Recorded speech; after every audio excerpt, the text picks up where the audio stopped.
Assalamualaikum warahmatullahi wabarakatuh.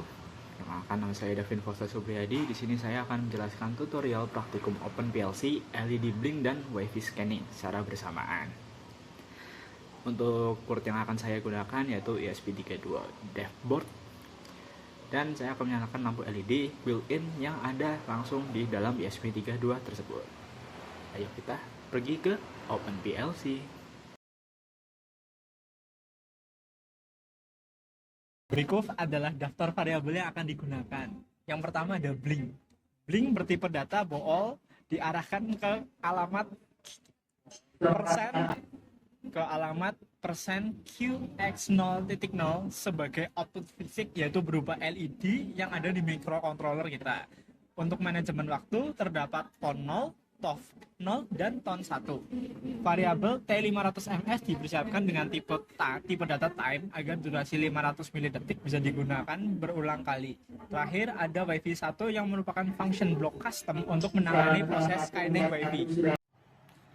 Selanjutnya yaitu ada rung pertama.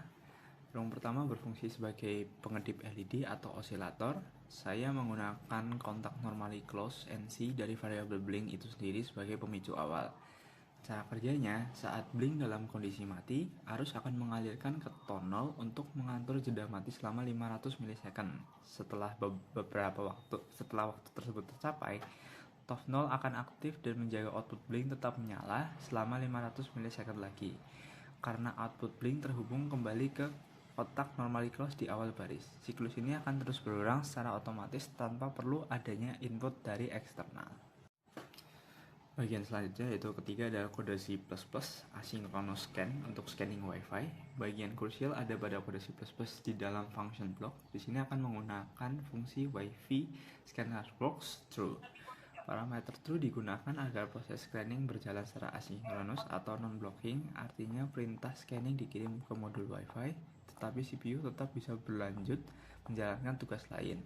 Dengan metode ini, logika ke depan LED di rung pertama tidak akan terhenti atau mengalami lag meskipun proses pencarian sinyal WiFi sedang berlangsung di latar belakang.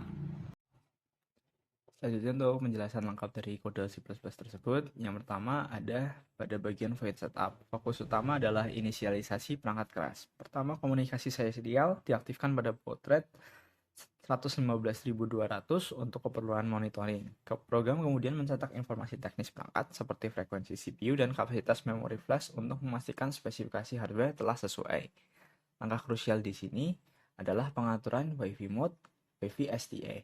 Untuk memfungsikan ESP32 sebagai station, perintah WiFi disconnect dijalankan di akhir untuk memastikan tidak ada koneksi aktif yang mengganggu proses pemindaian jaringan nantinya.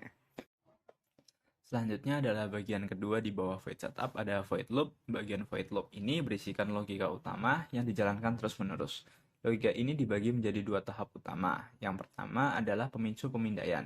Sistem akan mengecek variabel is-scanning. Jika statusnya false, program akan menjalankan WiFi scan network true. Penggunaan parameter true di sini sangat penting karena mengaktifkan mode asynchronous.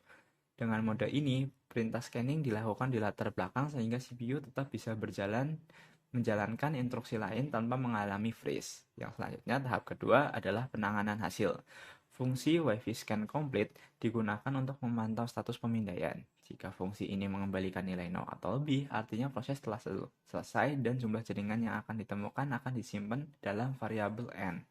Setelah data SSID dan RSSI ditampilkan ke serial monitor, memori hasil pemindaian dihapus menggunakan WiFi scan delete untuk menjaga efisiensi RAM. Yang terakhir, variabel is-scanning diatur kembali ke false agar sistem siap menerima instruksi pemindaian berikutnya dari PLC.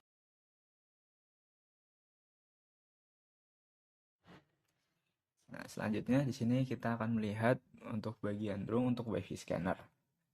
Pada rung kedua terdapat ton 1 yang diatur dengan durasi 5 detik. Output timer ini dihubungkan ke coil P trigger.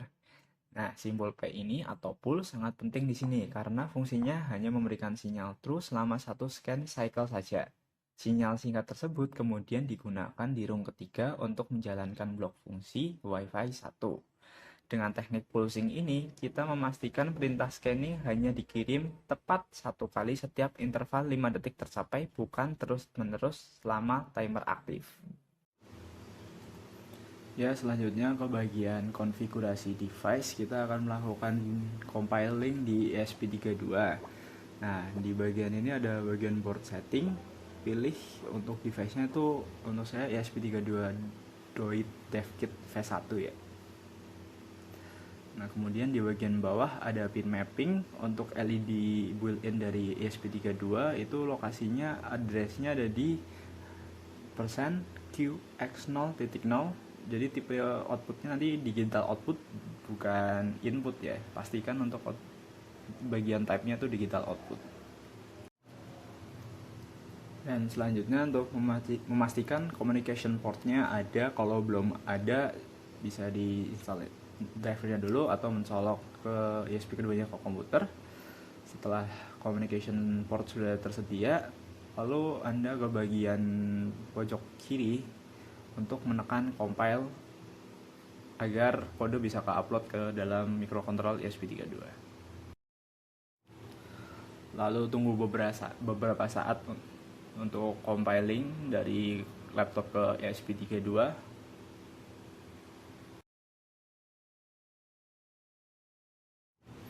Selanjutnya, setelah berhasil compiling, Anda bisa membuka serial monitor, bisa dibuka lewat putih atau dari extension VS Code. Setelah berhasil compiling, Anda bisa mulai start monitoring. Nah, WiFi akan muncul. WiFi scanning yang sudah terlihat akan berulang setiap 5 detik sekali dan akan dilakukan berulang secara terus-menerus. Kemudian ini untuk demonya, terlihat ESP32 berhasil mengebling LED berwarna biru dan WiFi juga berhasil terscan selama 5 detik sekali.